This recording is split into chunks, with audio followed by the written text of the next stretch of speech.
और वहीं दूसरी तरफ हरिद्वार कुंभ की तैयारी तेज। कुंभ मेले की भव्य तैयारी में जुटी है सरकार। मंदिरों के विकास पर दिया जा रहा जोर। हरिद्वार में 2027 में कुंभ का आयोजन होगा।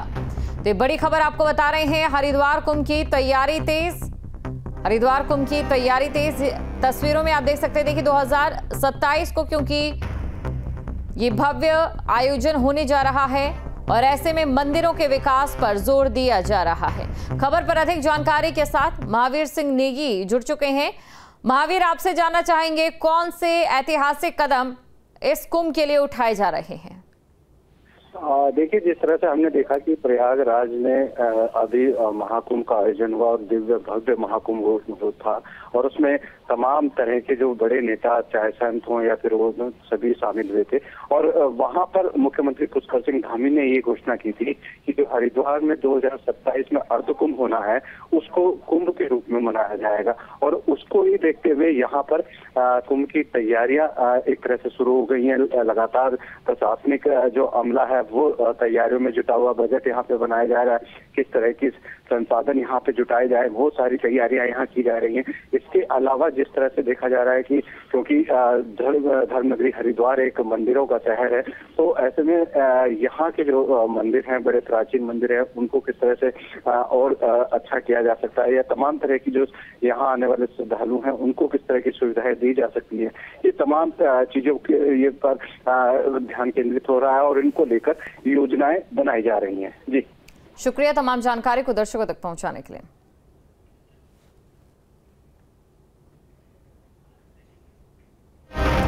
प्रयागराज महाकुंभ के बाद अब हरिद्वार कुंभ की तैयारी शुरू हो गई है। हरिद्वार में 2027 में कुंभ का भव्य आयोजन होगा, जिसको लेकर सरकार और प्रशासन तैयारियों में जुट गया है। तो सरकार और प्रशासन ने तैयारी शुरू कर दी है। प्रयागराज के बाद हरिद्वार की बारी है। हरिद्वार में 2027 में अर्धकुंभ होने जा रहा है और अब अर्धकुंभ भी पूर्ण कुंभ की तरह आयोजित होते हैं। आस्था का सैलाब उमड़ता है। तो हमारे यहाँ शहरी विकास मंत्री जी हैं। शहरी विकास मंत्री की एक जिम्मेदारी होती है जहाँ जहाँ कुंभ होते हैं उनसे बात करते हैं कि उनकी तैयारी किस तरह की है।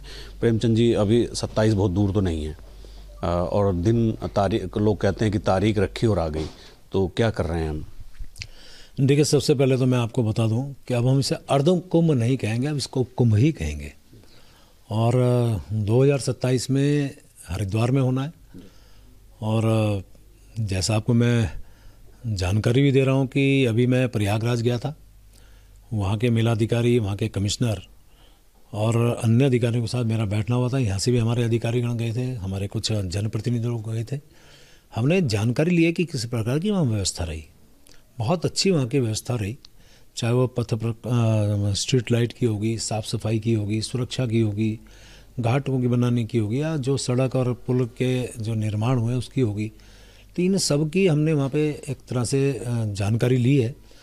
और उस जानकारी के बाद हमारे कमिश्नर जी के द्वारा भी एक बैठक हरिद्वार में अभी संपन्न हुई है। तो हमारी सरकार तो एकदम इसमें तैयार है। और चूँकि जैसा आपने कहा कि तिथि तुरंत आती है, तो हम लोगों की पहले से तैयारी शुरू है। माननीय मुख्यमंत्री जी भी इसके बारे में चर्चा कर चुके हैं। हालांकि एक बार मेरी उनसे व्यक्तिगत तौर से भी बातचीत हुई थी अभी सत्र के दौरान। तो बहुत जल्द एक बार बड़ी बैठक मैं भी लेने वाला हूँ और हम तैयारी करेंगे अच्छी। हमारे यहाँ भी कुंभ अच्छी तरह से संपन्न हो, व्यवस्थित हो, इसकी हम तैयारी अभी से हमने शुरू की है। जैसे ऋषिकेश और हरिद्वार बहुत मतलब मुख्य केंद्र होते हैं, तो वहाँ और किस तरह के क्या घाट बढ़ाए जाने की आवश्यकता है? कोई आपने सरसरी तौर पर देखा हो, इंफ्रास्ट्रक्चर किस तरह का खड़ा किए जाने की एक आवश्यकता महसूस हो रही है? देखिए, सबसे बड़ा जो विषय हमारे सामने चुनौती के रूप में रहता है वो होता है भीड़ नियंत्रण का, उनका मैनेजमेंट का। जो भीड़ इस बार कुंभ महाकुंभ में देखने मिली है प्रयागराज में, 66 करोड़ के लगभग लोग आए हैं, आधी आबादी देश की वो वहाँ पे स्नान करने के लिए आई है। तो आप मान के चलिए कि हमें भी ये अनुमान है कि इस बार संख्या हमारे यहाँ भी यानी हरिद्वार में अच्छी हो सकती है। उस भीड़ को कैसे हम नियंत्रित कर सकें? घाट तो स्वाभाविक रूप से बढ़ेंगे, अन्य व्यवस्थाएं भी होंगी, पुल के निर्माण भी होंगे और जो पेयजल है, शौचालय हैं, टॉयलेट्स हैं, इन सब का तो होगा। लेकिन हमें भीड़ कैसे उसको नियंत्रित करके, जो बाहर से आने वाले लोग हैं, हमारे यहाँ तो हर दिशा से आने वाले लोग हैं। आप देखिए, बिजनौर की तरफ से आने वाले लोग हैं तो हमारे मेरठ की तरफ से आने वाले लोग हैं, तो इधर देहरादून से जाने वाले लोग हैं, तो अनेकों रास्ते हैं। उन रास्तों को कैसे वहाँ पे भीड़ को हम रोक सकें या उनको कैसे हम आगे किस माध्यम से उनको पहुँचा सकें, ये सारी बातों पे हम लोग का हमारा फोकस होगा। भीड़ ठीक ठाक ढंग से नियंत्रित होकर वो स्नान कर सके, सारी चीज़ों का हमारा फोकस होगा। और वैसे भी जो इंफ्रास्ट्रक्चर हैं उन पर भी हमारा ध्यान रहेगा। और स्वाभाविक रूप से माननीय मुख्यमंत्री जी के मार्गदर्शन में एक अच्छा कुंभ हम लोग करेंगे, ये मेरा विश्वास है। आपके सामने डबल चुनौती होगी, विधानसभा चुनाव भी होंगे और कुंभ भी। नहीं, हाँ देखिए, ये बात ठीक है, डबल चुनौती होगी, लेकिन हमने जब अभी से तैयारी कुंभ की शुरू कर दी है तो मान के चलिए हमें तो कोई दिक्कत नहीं आएगी। जहाँ तक चुनाव की बात है, चुनाव अपनी जगह है। चुनाव भी चूँकि हम तो 12 महीने और 24 घंटे काम पे लगे रहते हैं, तो इसलिए चुनाव भी चुनौती है, तो उसको भी हम लोग आगे बढ़ेंगे, उससे भी पार पाएंगे। और कुंभ की व्यवस्था पहले ही होनी है, क्योंकि 2027 के शुरू में शायद कुंभ होना है, तो इसलिए उस बात को हम अभी से तैयारी कर रहे हैं।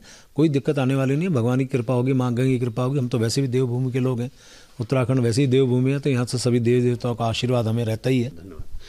तो मेरे साथ प्रेमचंद अग्रवाल जी थे। तो प्रयागराज के बाद अब हरिद्वार में भी तैयारियां शुरू हो गई हैं।